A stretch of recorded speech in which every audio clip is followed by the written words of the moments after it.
Life with Liliana and Friends.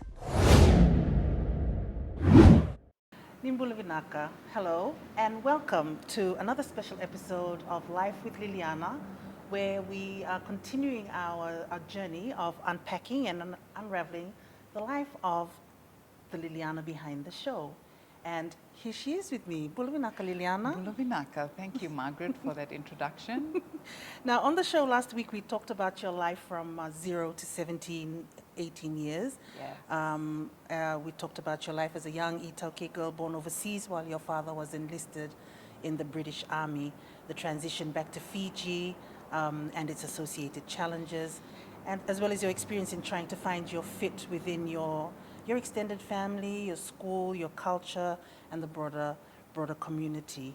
Liliana was also interviewed this week by Dr. Tarisi Vunindilo, an amazing Itauke woman and storyteller who uses her platform to highlight issues affecting our community, as well as introduce us to some amazing and talented people from Fiji living abroad, as well as in Fiji. Now, if you want to catch that interview, Yes. there is a link on the Life with Liliana Yes. Facebook page, Yes. as well as the Life with Liliana YouTube channel Yes. that you can go to, Yes. to catch that interview in its entirety. Can I just say, Please I do. think I'm a celebrity now. I think that I've you been are. on her show because she is like the Fijian Oprah, for real. She's phenomenal. And yeah. so I feel very special. I'm an admirer of her work as well. So I was glad that you got a chance to Yes. feature on her Thanks, show. Dr. T. So after last week's episode, where we featured the first interview with Liliana talking about her life, we were inundated with encouraging comments and helpful Yes. feedback. Thank you, everybody. And so thank you to everyone who wrote in, who commented, who liked and shared the interview. We read every message and comment, and we found it all to be so helpful and encouraging. So That's thank you right. once again. And I wanted to mention here that the topic of displacement received quite a bit of attention, which is great. We don't want you to feel, though, that we just introduced the topic into the conversation Yeah. and just left it there. So after much deliberation, Liliana and I decided that if there is anybody out there who would like to continue that conversation on displacement, please drop the Life with Liliana Facebook page a message, Yes. and we will organize a further Talanoa session Yes, on that please topic. do. Please Yeah. do. I'd love to talk more about that too, because even for me, it's made me kind of think things through a little differently. There's also a comment from some of our viewers overseas that talked about integration. So we can have that conversation, and I think we should. Yeah. This is a good space to have it. So please just message us, let us know, and we'll organize that. Fantastic. All right. We have a lot of ground to cover in this week's interview. Man, do we really need to do this week's interview? Girl, stop. So let's get right into it. Liliana, this week we're taking a look at your journey from the age of around 18 to your early 30s. Yes. So let's pick up from where we left off in the first interview, where you've left Andida Kumbao School and you're now entering into tertiary life. So what was that like for you? Yes. First of all, I was really excited to leave ACS. You know, like, yes, you're thinking, okay, we're going to miss each other, you know, but I didn't think too much about that. I was like, oh my goodness, going to a new school, I'm an adult, and I got accepted into the USP Foundation program. So I had the option to stay back in ACS for Form 7. But when I got accepted to that, I was like, I'm out of here, just because it was different and new. But I got a shock when I got there, Margaret, because I, again, just underestimated the adjustment. Yeah. Not even underestimated, I just didn't even think about it. And so, remember, like now I'm coming from that regimented school that, you know, every moment you know what you're supposed to be doing. It's very structured. Very structured, which worked for me. I like routine, I like structure. But, and then going to USP and you need to figure out what classes you want to go to. Nobody will wake you up in the morning. There's no lolly, there's no bell for lunch, all of those things. So and then there's boys, which we didn't have. And that's a whole nother thing altogether, just learning to, you know, how does this dynamic work with the opposite sex, Yes. you know, and socializing and all of that stuff. So a lot of my friends seemed to cope okay, but I struggled, yes, and that impacted my schoolwork. Right. So it sounds like you went structure and Yes. routine Yes. works for you. Yes, I would say it works for me. Yes, that's one thing I've learned about myself. But also, if I'm in a place where there's no structure and routine, Yeah. I need to have some guidance, or I need to know where I can find Yeah. help. Yeah. But at that time, I didn't even know that I needed help, Yeah. kind of thing. So I was just like there and floating along, and I don't know, waiting for the lali to go to Yeah. tell me what to do. So you went from one extreme end of the scale to the other, where Yes. in university you attended USP, as you mentioned, did your foundation science program. Yes. Before moving into Fiji School of Medicine, Yes. which is what it was called at the time, Yes. and then finishing off at Central Queensland University. So Yes. I guess one of the things that springs to mind when you think about the two environments is that, one is, like you mentioned, structured and rigid, and you know what you're doing from 1 hour to the next. And you, from that, like overnight, you move into an environment where there's freedom. Yes. So you need a whole nother set of coping Yes, mechanisms yes. for that. Yes. So could you walk us through how you navigated your way through that space at the time with the tools that you had? Yeah. Quite honestly, I did not navigate that very well. Because remember, I talked a little bit about the instability in the home last, when I had left for ACS. So that didn't improve. So by the time I came out, my brothers were older, they had been through different experiences. So we, again, are learning to live together. And then my mom was doing really, really well. And then that caused more strain in their own relationship. So it was, frankly, it was even worse than when I left. So I'm trying to figure that out. And then on, this side. So I started, it would have been USP where I started socializing a little bit more, just to get out of these spaces, just to kind of forget what's going on. A lot of the time I wasn't socializing with, a good crowd, so I ended up drinking a lot. And I found that was a really comforting release, because it's kind of like, oh, this is fun, and let's have a few drinks, and then before you know it, I mean, we all know what it's like for those of us who have, been through USP or university tertiary education, and you kind of start exploring alcohol. Yeah. And so what happened there is that it started a very unhealthy cycle for me. Yeah. So it's kind of like, yes, okay, this is fine, everything is going on, and I just have to hold it long enough until we can drink again with everybody. And so that coping mechanism, that was my coping mechanism, and it really went on for years and years, which I can see now, that caused a lot of problems. Yeah. And the issues that you talk about, what you had to deal with, how you were feeling during that time are, those issues are still being faced by young people leaving our school system today. Whether you're transitioning into university or tertiary education or into the workplace. Yes. You're going from a sort of sheltered situation and into the big bad wide world. Yes. And so I'm curious to get your opinion about whether or not you feel that our education system is addressing that or has recognized that need, that school leavers, leaving at that age, 17, 18 years old, still trying to learn about themselves and then being having to enter into the world as a young adult. Do you think that there's a place for our education system to be able to do a little bit more work in that area? Absolutely. There's a place for our education system, I believe, to be a lot more involved in different areas of a child's life, and not just the classroom education. I feel like that's one of the areas in which we could do better.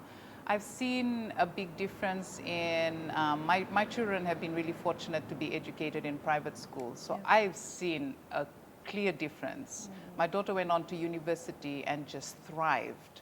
And it wasn't only because the education system in that school as they got older, became more and more aligned to what it would be in university. So they were already organizing their work the way they do in university, the type of things they were doing, the research and all of that. So the transition was very easy. So it's one thing, the schooling, I guess, the curriculum sort of things and that system, but also being aware that the children, they're different personalities, I suppose. There are different types of children that are making that transition. Because I said some of my friends, they transitioned really well. And I don't know why that is. Yeah. I don't know why it's because they had a better home life or they were just looking forward to it. Like we spoke, I mean, we were in university at the same time and you adjusted really well. Like you loved that. I loved it. And so I guess like as educators, we can be more conscious of where children are at and have the services available. Don't force them to go in there. You know, maybe I would reckon like by the time you're Form 6 or Form 7, because you do have career counseling, but that's not the same thing. It's not the same thing as choosing what to do. Like we need to know the intricate details of what it's going to be like there. And I think sometimes as adults, we just assume that kids are going to go on and adjust, but there's children like me who may end up falling out of the system just because we cannot cope. And there's other social things that are happening that are influencing. And I reckon now it's harder because we have drugs and we have all these other things that we didn't necessarily have when we were growing up. So I really believe that we have an opportunity to intervene as educators at that point. I believe that would have helped me because it would have like, when it happens, I'm like, okay, this is what I was told and this is what I can do. But at that point, I didn't know. I didn't even really know that I had to ask for help because I saw everybody else kind of coping. Yeah. So yes, I do believe that there's a place for our education system to be involved and helping our children prepare for that stage. Yeah. And I just want to circle back to the comment that you made that most times adults, carers, parents, educators assume that you know, school leavers will just make the adjustment, the easy adjustment to being out in the world as a young adult, whether they're in a tertiary institution or they're in the workplace. And my own personal experience was that I thoroughly enjoyed university, and I think that was because I loved the sense of independence that it gave me. I came from, like you, from ACS, from an environment where everything was structured, everything was timed, everything was rigid, and basically where every decision had been made for me up until that point, whether it was school or whether it was at home. And so now I'm in a situation where like, oh, I can come to school at 10 o'clock. You know, I get to choose which classes I go to and at what time. So having that sort of agency empowered me and made me feel grown up and independent. I think that just heightened my confidence and I thrived in university. And that's a great point. Enjoyed it. That's a great point because again, like individuals are different. Like absolutely. I remember at one stage saying to my parents, can you just organize my marriage and just tell me who to marry? Just because I was feeling like that's a long process and it's a waste of my time. So can you just do it? So I'm like, I think that way. And so then when now you're telling me that I need to figure out my subjects and I need to figure out all of this, just give me some direction and then that gets done for me. So again, like the difference, and the children out there there's many different personalities. So I always say that I feel that as a, you know, as a nation or as a government even, I'll say, that we need to create an environment where everyone can thrive and not just certain parts of the community. So what that means is that we need to be more intentional with things like this. It might seem small, it might seem like a lot of work, but we're talking about children here. We're talking about the future leaders of our nation. So if there's anywhere which we should be prioritizing our attention, it's absolutely in this area. Because I reckon when we look at it, I'm just making an assumption here, a big assumption, there's a disclaimer, happy to be corrected, but this is the time when we're going from kind of teen years to young adulthood where a lot of kids are falling out of the system. This is where we have our first experience with sex, with alcohol, sometimes, some of us, you know, and then that just pushes us off the course, and what might have been an A student, just all of a sudden ends up getting pregnant or like falling into the wrong crowds, and then that's it. It's like we don't have the safety nets or the ways to rehabilitate or help them along. Yep. Yeah. And as a society, we tend to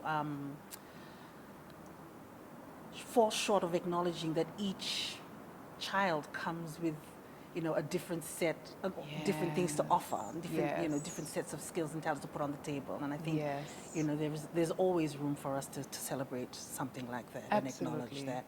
Absolutely. And so you're in university, building your social circle, and this is where we pick up on your relationship with your first husband, Lysiasa, whom you knew from quite early on, younger days. Yes. But then your paths crossed again at that particular stage in your life. Yes. Yes. So, wow, that would have been, by then I would have been 20, I think, around 20. So, like you said, I'd gone through USP. And if you need to, I reckon you should, for the viewers, please go to Dr. T's interview, because I stepped through this in a bit more detail, because we're going to just skim through this timeline. But then I was working by the time by the time I met Lai again, because I had kind of like, I'm not sure what I want to do now. So that was a very quick, like very intense kind of relationship. So I don't know whether viewers can relate to this, but when you meet your first boyfriend or somebody that means a lot to you, that first serious relationship, it's like, oh my goodness, like after the first few days, I just want to marry this person and I'm gonna love them forever and ever, and nothing is gonna get in the way of our love and all of that kind of thing. Roses and sunshine. Woo, that's it. And then, of course, we met like at the place where a lot of relationships start when we were young, and that was at Traps. But like you said, we knew each other. I was very good friends with his sister, Leilani. So when you get to ACS, you get a QB, right? So you have cubicles, and then the one across from you is your QB. Yes. So when you went in Form 3, she was my first QB. And till today, we still call each other QB. You probably hear ACS girls referring to each other QB or Saidi or Domi or whatever it is. So I first saw Lysiasa in Leilani's albums, like way back in 1991 or whatever. She had albums in the door? She had albums. Didn't we all have albums? Nope, No, not I me. didn't have albums. No, ma'am. Yes, my QB had albums. And so we became very good friends. I met Lai during the course of our friendship. And so when we met again, it was, we knew each other already. Yeah. So it didn't take much for you and Lai to start a relationship at that. But No. you moved in the same circles. We did. You were in your early 20s. Lai had returned from New Zealand, where he had attended school. Yes. So both secondary school and university. Yes. Yeah. Yes. And he was so New Zealand, that's he came right. back. You two met up, and walk us through what your relationship with Lai looked like, and how. Take us through the process of that relationship, as well as into your marriage, your eventual marriage to Lai. Oh, so yeah, like I said, we met and everything moved very fast. We were young, in love. Now I learned that love can mean different things to different people. I guess because of what we see in the home or what we've watched on TV or whatever it is. Yeah. Within a few months of us seeing each other, I got pregnant. So already when we were seeing each other, it wasn't, because I guess when Lai came back, as you would expect, when someone you've invested, parents have invested in their child, and eldest son, mind you, invested in his education, he's come back, and then within a few months, he's already seeing someone, and it looks very serious. I mean, as a mother, I can understand now where my in-laws were coming from. So it wasn't like, welcome and come in, we're so happy that, now you have a relationship with someone, Lai, and it was kind of like, what are you doing? You need to focus on your work. Yeah. And so that was kind of the vibes coming from that side. From my side, again, still trying to deal with that whole mess, if you like. That was my parents That were dynamic. then moving towards their own divorce. Yes. So for me, it was again, it was just a nice place to be. It was nice to have someone that kind of pays you attention, that loves you, you know. So in a way, almost distracting me from what was going on. So we got pregnant, and by then I was 21. So when we got pregnant, I didn't think once that this is a pregnancy that I shouldn't have. I guess when you're young and you think you're in love and you can conquer the world, you don't, because you don't know what to expect, right? It's like, oh, I'm going to have a little baby that I can just, you know, vatatalo kind of thing, I guess. I was so excited. I was excited. And then we decided to get married. Talk us through how you, because Lai comes from a more traditional, conservative Itauke family with very strong links to their Vanua, and you were coming from a different mold. Oh, Lord. And so the work that it took in order for you to be able to find your fit with your in-laws. Yes. And again, it was hard because, like I said, it wasn't their expectation that their son would come and get married, you know. And so now, not only has he got a girlfriend, but his girlfriend is pregnant, and now girlfriend has become wife.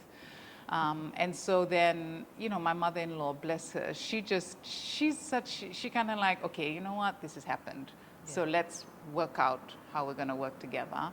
And I have a similar approach, you know, sort of to things. Like, okay, when something's happened, it's happened. And so I tried my best to integrate into that space. Now, when we say traditional, it's just like, it's not just, okay, we observe some cultural traditions. It's like we live in the middle of the village, kind of traditional. And so I had to, and they speak a different language again.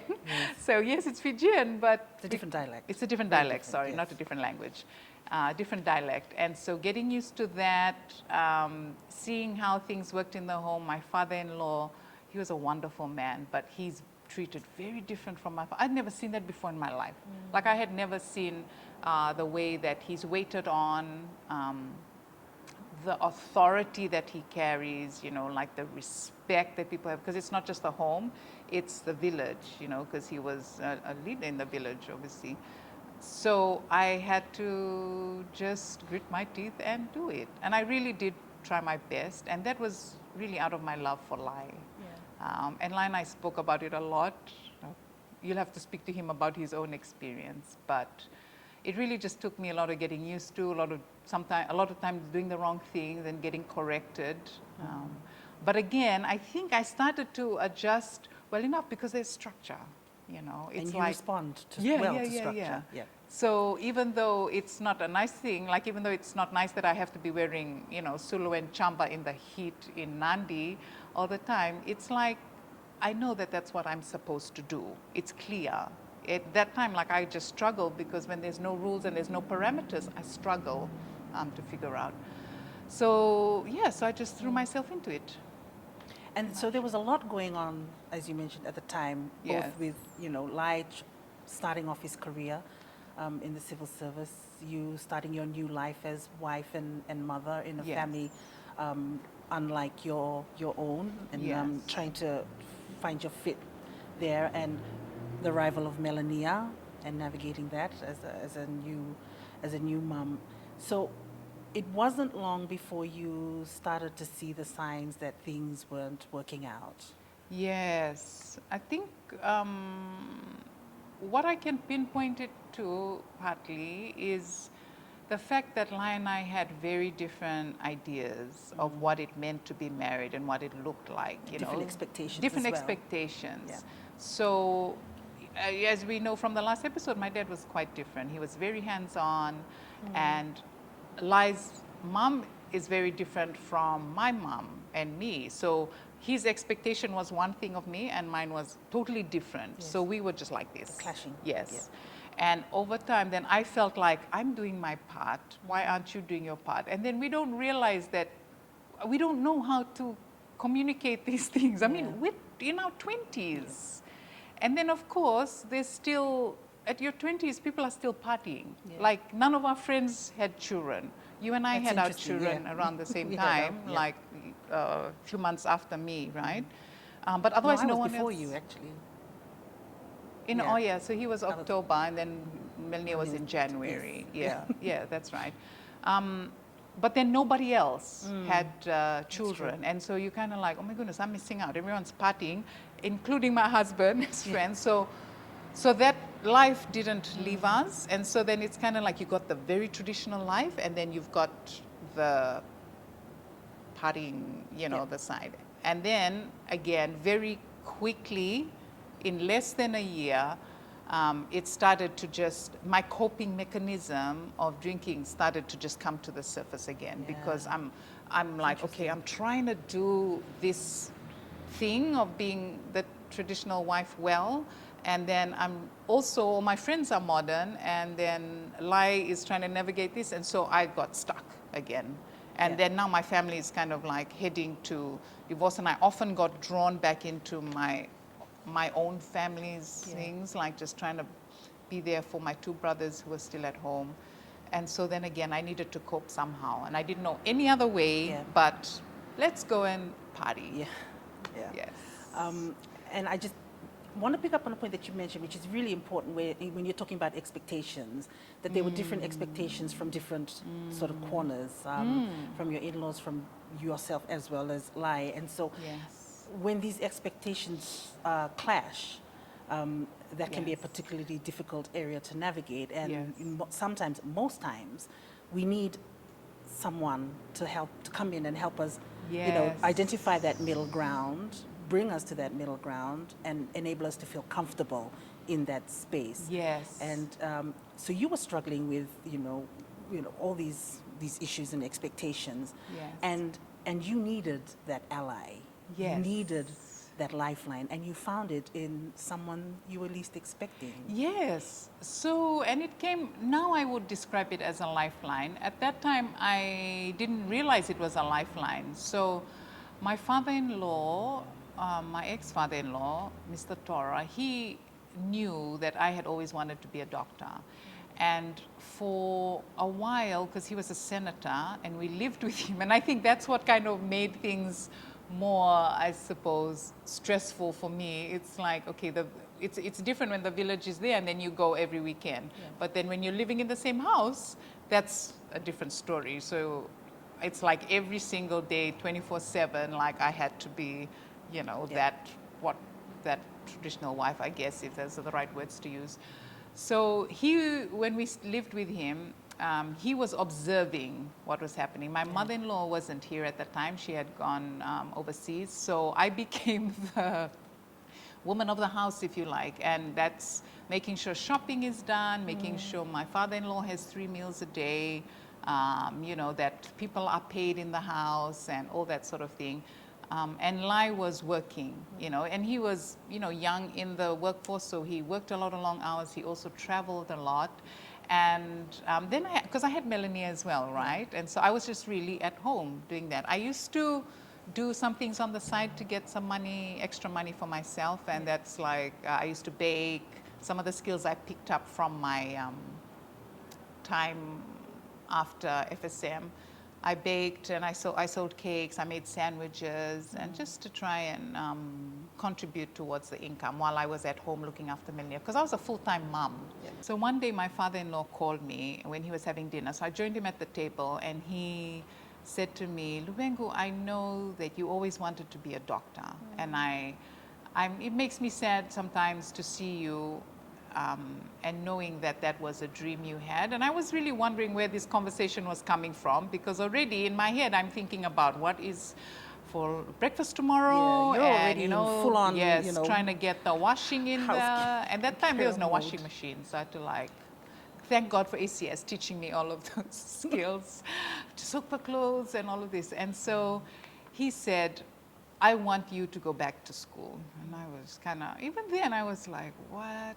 Like I hadn't even really thought about going back to school. I hadn't really thought about what else I was going to do aside from the fact, that I need to raise my daughter. And Melania would have been only like on her way to 2 years old, so still very young. And then he said, I want you to go back to school and I will pay for your education, because he said to me that your education is something that no one can take away from you. That's right.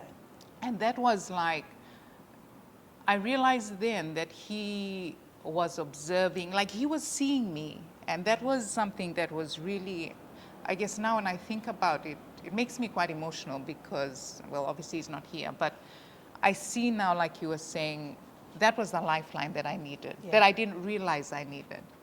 And you didn't realize you had.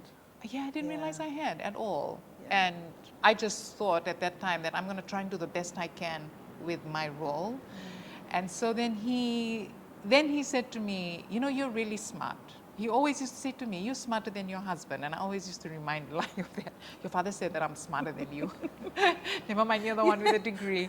And so he said, I feel like you're really smart. And there's this thing called information technology. You know, that time the internet had just come out. So it was like, it was new. And he said, I reckon you can do this. So I'm going to pay for your school fees to go to Central Queensland University, not USP. He said, I'm so sorry, I cannot afford for you to go and study to be a doctor, but I'm going to pay for this. So I went back to school and I worked so hard because I really was so thankful for that. Yeah. And so I did quite well my second time around. By then I would have been 24, I think, or 25, yes. Yeah. Yes.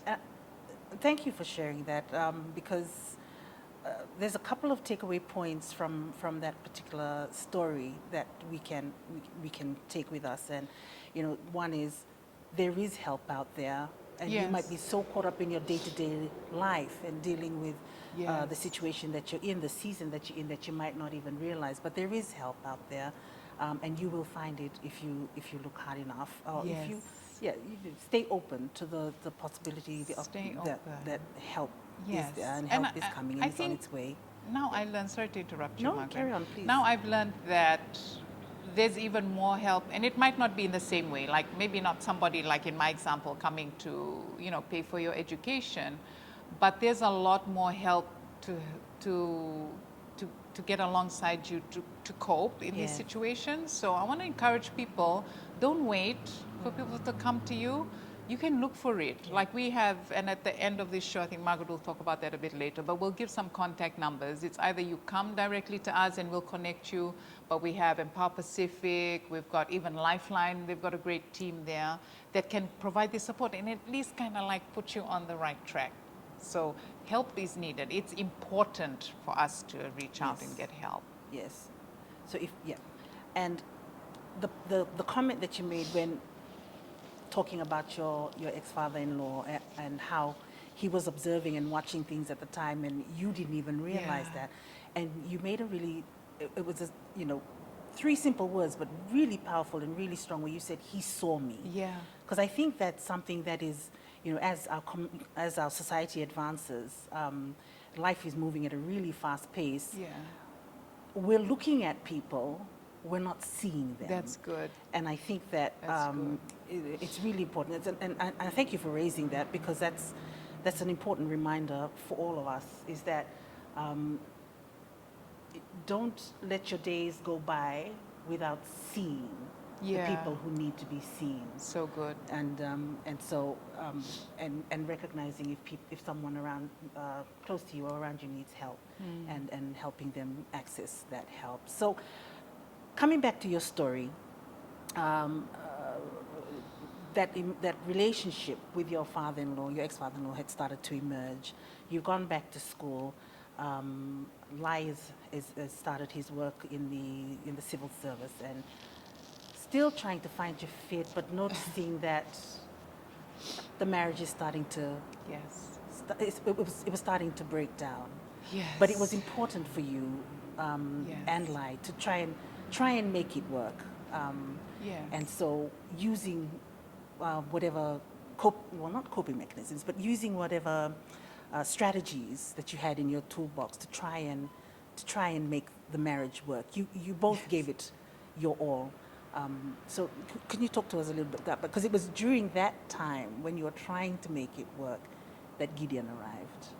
Oh, okay, yes. So we're fast forwarding to there.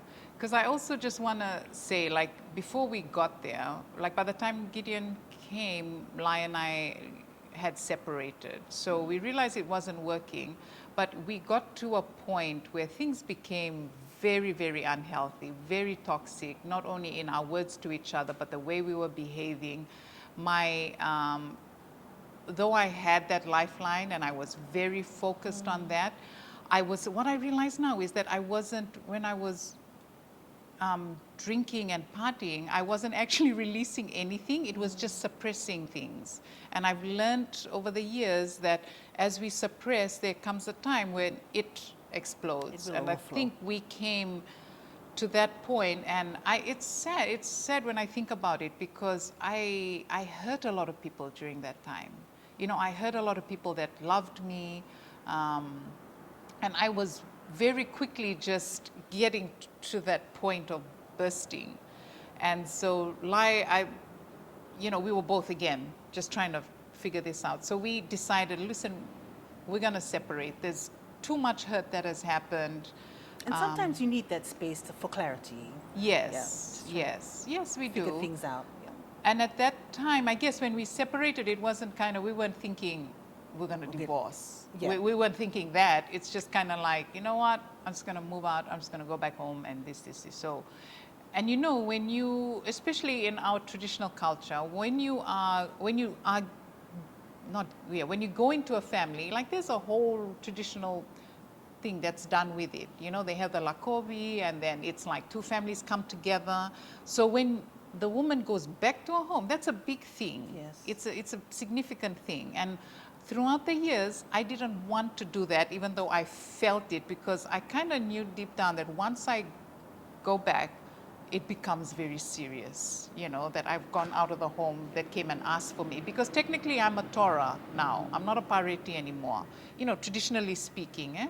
So when I got back there, and then we said, okay, well, you'll stay here, I'll stay here, we'll separate. So then during that time, my mother-in-law became very ill, and so then Lai was very focused on that. So we're trying to figure out where we are, and then focusing on that again. My mother-in-law was really just the glue, I would say, that held that family together. They had so much respect for her, and it was such a difficult time. It was a difficult time for them there, and it was Lai and I were going through the most difficult time of our lives as well with each other. So a lot going on. So enter coping mechanism again, you know, all through all of this. And so we separated.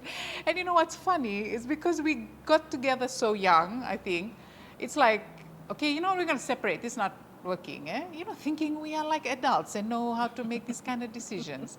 Separate, and then you kind of like, okay, what now? Now what? Like who am I supposed to talk to? And so then we continued this kind of relationship on, off. And it wasn't helpful for us as individuals, and it wasn't helpful for my daughter. My daughter's watching this, wondering, are they getting together? Are they not? We don't know how to raise a child in these circumstances. So basically a confusing time for everyone. Everybody. Yeah. And just I was making it worse. I mean, I'm going to admit to my part in making it worse. Great. Really, yeah. I was making it worse. And then Gideon was conceived in that time of us being separated. Sadly, while I was pregnant with Gideon, we came to the decision that we should divorce. So then it's kind of like, okay, now things change. Even though we weren't living together, I felt like I'm still married. Divorce is really difficult psychologically, because even though, again, we were not living together, I thought I was quite independent. Yeah. You know, I had started work. I had my own money. It's like, wow, I'm nobody's wife anymore. I'm on my own with 2 children. And again, I didn't have the support, or I didn't know what to do with that other than, okay, let's just have a drink and then sort this out later. But you raised quite a couple of good points, but I wanted to mention that in our discussion, when we were talking about this, you and I, in preparation for this interview, you mentioned that the decision to end the marriage was necessary in order for you and Lai to be able to carry on being loving parents to your children. Yes. And so I think that takes a great degree of self-awareness when you're at that point and you're like, okay, I think we're beyond fixable, the two of us. Yes. You know, but we need to now turn our attention and focus on being the best parents that we can Yes. for our children, you know, being a single mom and a single dad. And so Yes. I think that, you know, kudos to you both for reaching that point and saying, right, it's not about us anymore. Yes. Now it's about being the best parents that we can Yes. for our kids. But you know, to get to that point, I will say that during that time, in those last years, I mean, in those years of us being separated, we did get help from a psychiatrist. Right. So just because we knew, I came into contact with one through work, and then I was like, okay, maybe I can ask her to come and speak into this. So that coming to that point was really a lot to do with those sessions we had, because we realized That extra help that you had. yes, Yes. we need to make a decision Yeah. for what is best, and Yeah. that forced us to make a decision that we really didn't want to make for the 3 years that we had We're in been denial. separated. There's a bit of denial Yes, there. because you don't want to Yeah. admit it's finished, and you Yes. don't want to admit it. Yes. So yes. Yeah, divorce is hard. Nobody gets married and then wakes up one morning and No. go, let's do this. No. Yeah, no. So it takes a lot of strength to work through all the issues and emotions Yes, to reach yes. that point. And it's good to know that you accessed that help to be able to Yes. reach that point. That's a very, very healthy outlook, I think, Yes. to have. Yes. So we're going to pause for a second there and take a question from that we received from Liliana's viewers. So excuse me while I just pull this up. So this question is around being a single mother, and at this point, Liliana and I have ended their marriage, and that chapter is closing, and her life as a single mom is beginning. So there was a period in your journey where you were a single mom, and the question from our viewer is, sometimes our society has a tendency to view single moms in a different light, you know. I think even going so far to say there's a stigma sometimes attached to single moms who are coming out of a marriage and trying to get back on their feet, trying to create a new life for herself and her children. Was that your experience, or did things happen differently for you? I don't know. I wasn't really aware of it. Mm-hmm. I don't doubt that it was happening, because that's a lot of the time people look at single mothers that way and kind of like, oh, she's got 2 children and, you know, she's by herself. I think by then, like over the years, I had put up like a wall, I suppose, and just like blocked out like things that I felt like were not necessary for me to think, or just kind of like, I can't do much about it, just bounce back off that wall. Yeah. However, having said that, I do believe it just hung in me, because I knew that was a perception, but I didn't really actively deal with it in any way. You know, I just kind of ignored it. You just got on with the job Yeah, at just hand, got what on with needed it. to be done. Because like we were saying earlier, there's things that need to be done. There's children need to be fed. There's bills that need to be paid. And so it just became one of those things that just went into that place of just put it there, because you can't do anything. I don't think, I did say like bounce off, but I mean bounce off in the sense that I didn't apply any energy to thinking about it. Yeah. But it sits there, just like a lot of things that are not dealt with. Yeah. And it's acknowledging that your energy is finite. Right. Yes. Picking and choosing your battles. And so you chose to focus your energy on your kids and making sure that they were okay, that they were provided for. We'll have to. And women are quite good at doing that, I think. Women are very resilient. Yes, they are.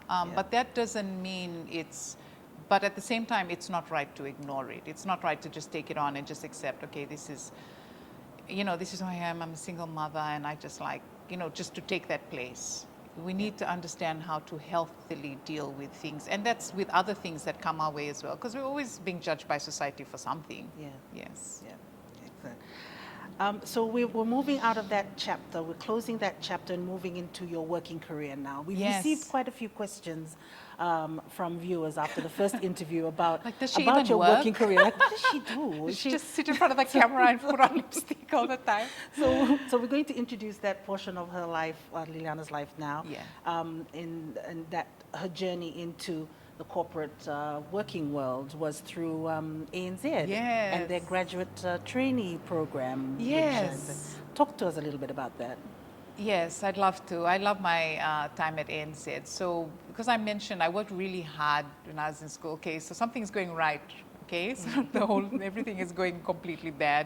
Worked really hard, got a really good GPA, and so at that time, ANZ had a graduate. I suppose they still have a graduate trainee program, but I know at that time we had to apply on the website through to Australia.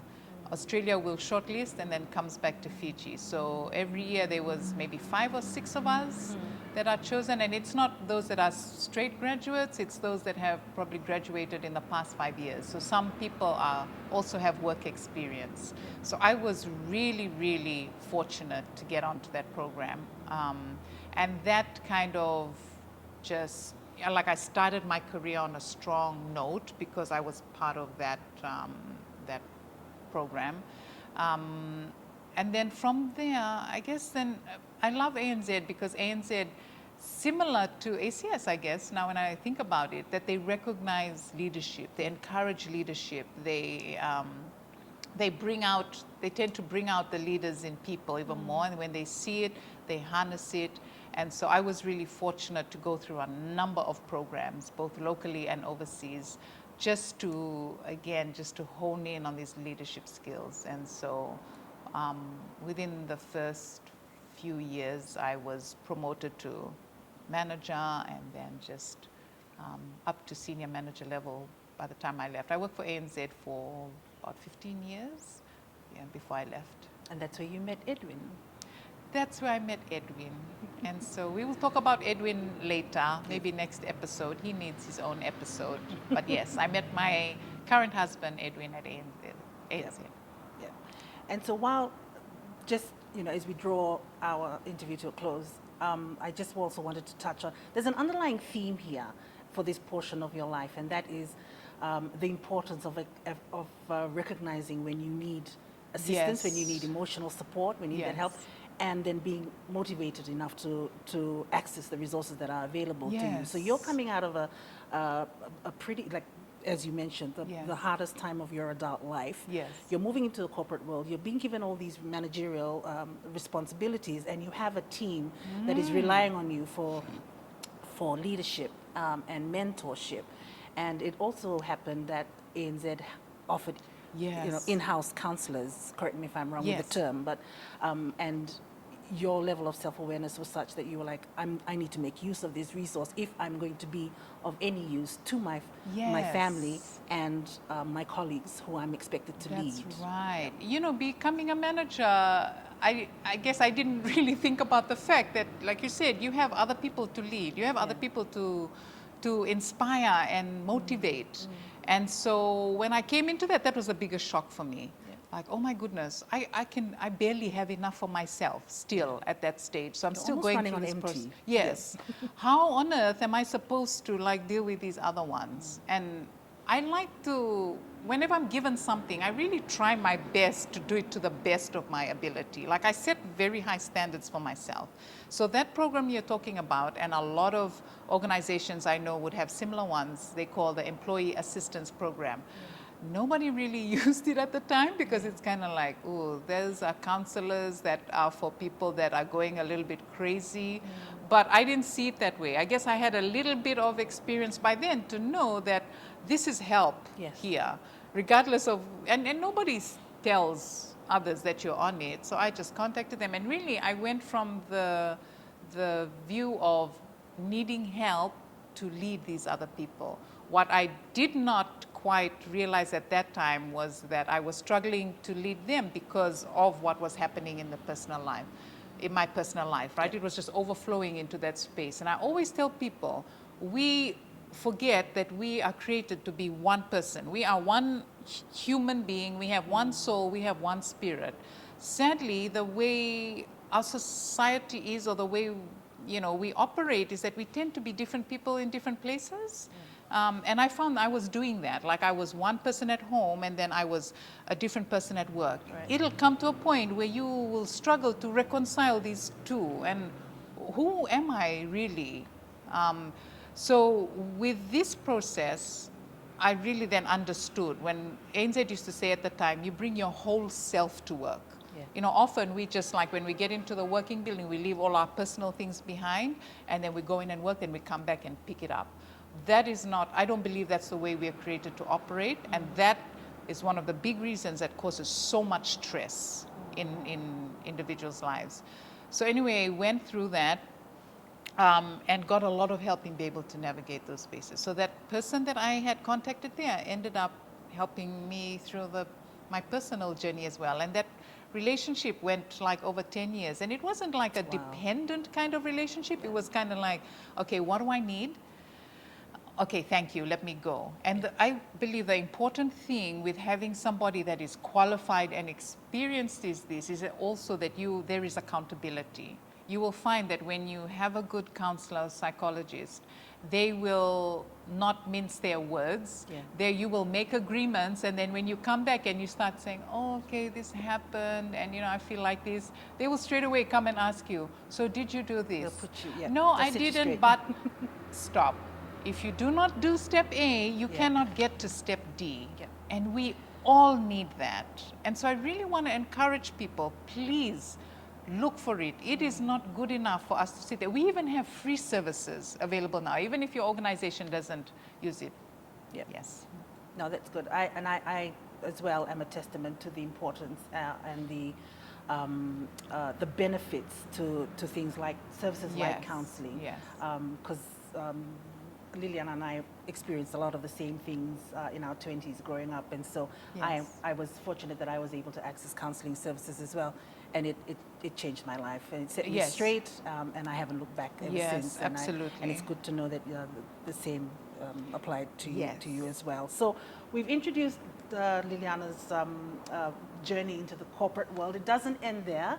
There's a lot more story to that, but we'll pick up on that in our next episode.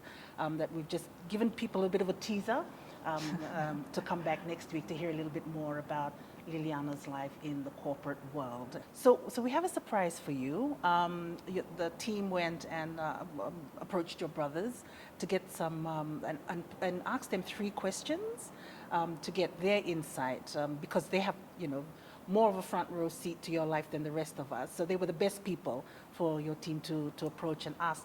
Were they really the best people? They though? were. We're not going to debate They that have point. said something nice about me. And so they were gracious and generous with their time enough to send in their videos, which we'd like to play for you now. And at that juncture, I'd just like to thank Jeremy, Siti, and Tui for their contribution to this particular interview by way of their clips. Yes. So we'll watch that now. Okay. Whatever reason. A very fond memory of her would be, she used to work at this cafe. I can't remember the name of it, but she always used to invite us along to try something new that's coming out of the kitchen, or just feeding the hungry brothers. Thank you. Describe Liliana in 3 words. What is that face? Very, very bossy. What's one thing people don't know about Liliana? When Liliana was small, she was really allergic to cats. And her parents would ask her, have you been touching the cat? And she'd say, no. But her face would be all swollen up, and you can't even see her eyes. And like her lips were all puffed up.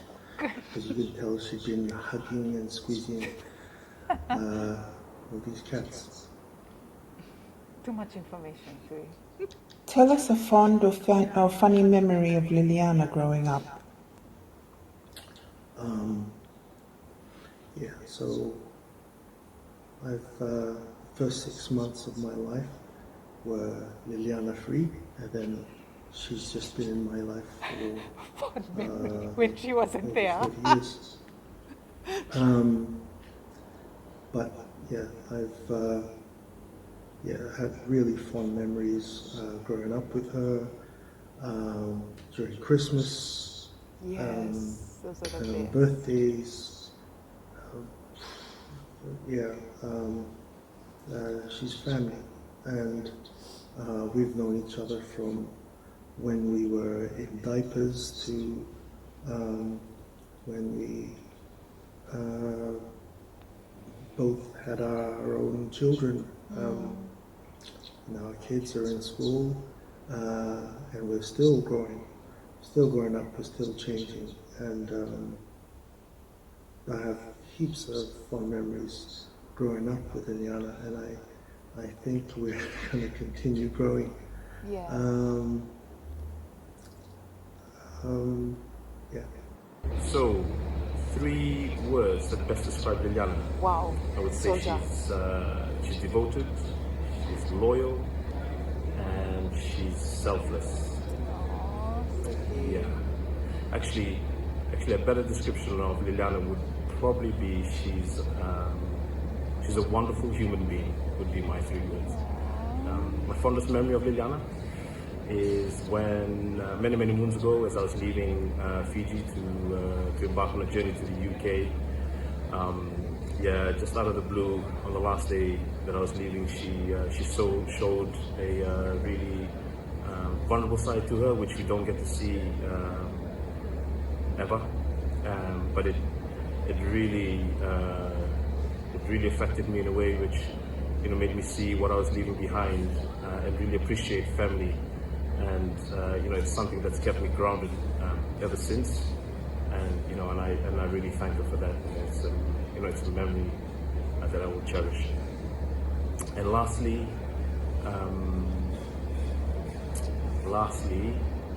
what is the last one? 3 words, fondest memory. Oh, yeah. So what people don't, something that people don't get to see about Liliana, or something that people don't really know about Liliana. I would say that what the general people don't see, or the general public don't see, is that she's the amount of work that Liliana puts in behind the scenes. She's incredibly hardworking. I've never known anyone or many people to sort of get up at 4:30 in the morning and put in a really good shift even before we're out of bed, and she will do that at a heartbeat. She doesn't. She's that focused. She's that driven, and she's such an achiever that she is a special individual, and we can all take strength from that. Thank you. I hope that helps, and let me know if it's a bit rushed. Sorry, it's been one of those days, but yeah, love you, and I'll speak to you soon. Bye. How did that make you feel? It's pretty special. Yeah,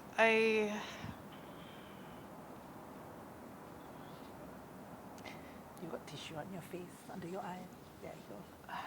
thank you. I don't know. I guess It's still there. sometimes. Sorry, it's still there. Sometimes Yeah. you just forget. Yeah. Like you. Good. Step that Yeah, out. you good. And I'm sure, like, there's so many others that, sometimes you just feel like you're just trying to, like, do one day at a time. Yeah, And you just don't get through the day. You don't realize, like, until you hear from others, just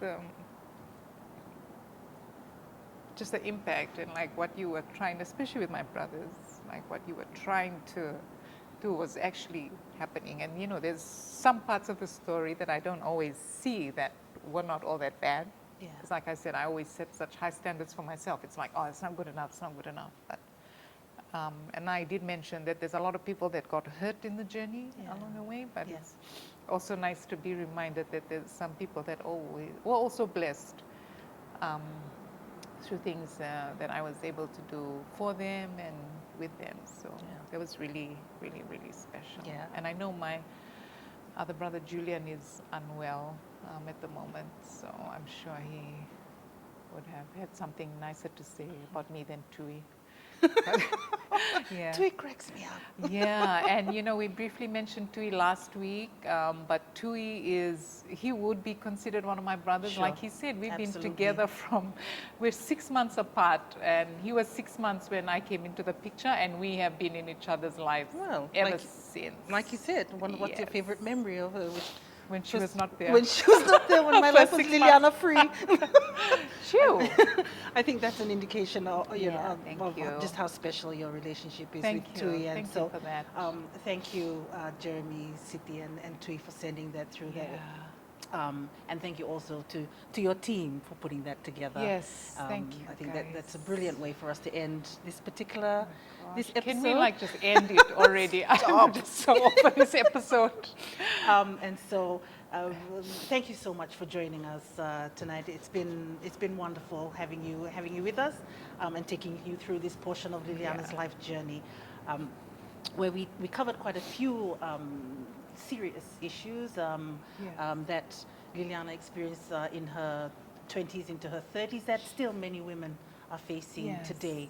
And I think the underlying theme throughout this interview is that how important it is to acknowledge when you need help. There's nothing wrong with that. No. And that there are resources out there that you can access in order to get the help that you need. That's right. We'll be leaving information on Liliana's The Life with Liliana page. Links to information about organizations that provide counseling services. So there are a few out there, and we'll leave that information on Liliana's The Life with Liliana page.